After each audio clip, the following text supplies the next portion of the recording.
So when families find out about diagnosis or they know something's going on, and it's hard for families to accept it, and sometimes you just have to be there for the family, just to listen to them, let them vent. It's not the end. It's another door opening for them. So we actually found out week 20 of the pregnancy in the ultrasound. I noticed the ultrasound tech, it's taking a while. They brought in another tech. She started taking a while, and I remember thinking, okay, she's taking a while, but, it's not a big deal. And then they went and got the doctor, and we knew something was wrong, and it was scary. Most important thing in my life, and wow, something's wrong with her.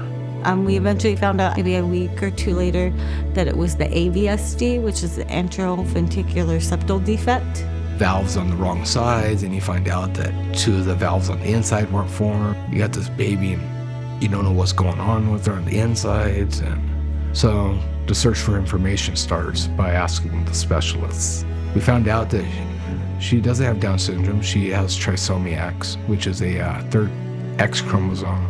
The first 3 months were hard. I remember bringing her, when we brought her home, we're so excited, have video coming out of the hospital, and we get home and nice and secure in her little chair and get her home, and we're looking at each other, what do we do now? I wanted to breastfeed. She got drenched in sweat and passed out in my arms. Heart babies have problems eating.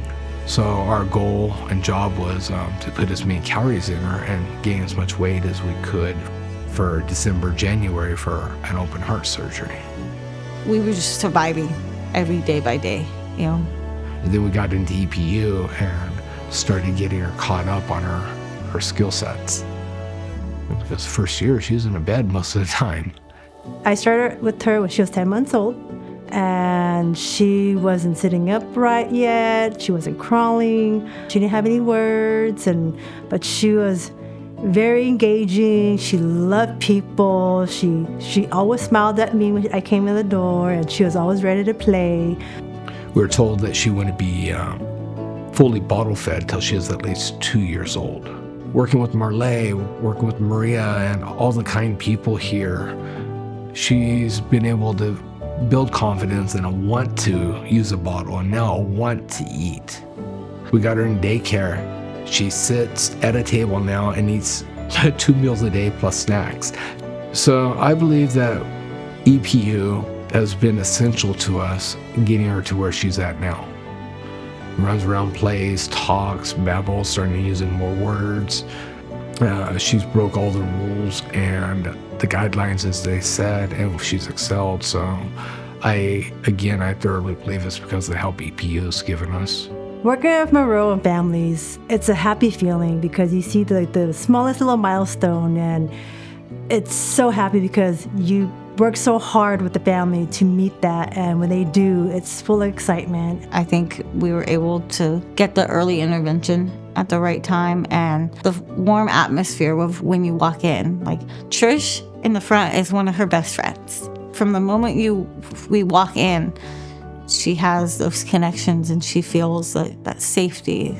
It's like another home for her. The programs that EPU offers and the resources they have for parents is unimaginable.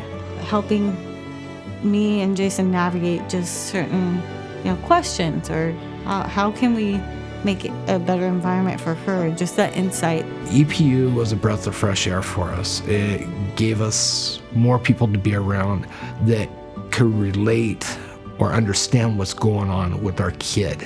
If you never knew, nobody ever told you from where she came from, you'd look at her and you'd never know.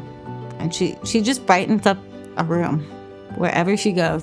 Thank you so much for getting my daughter caught up and on track. How do you pay that back? You don't. You just kind of play it forward.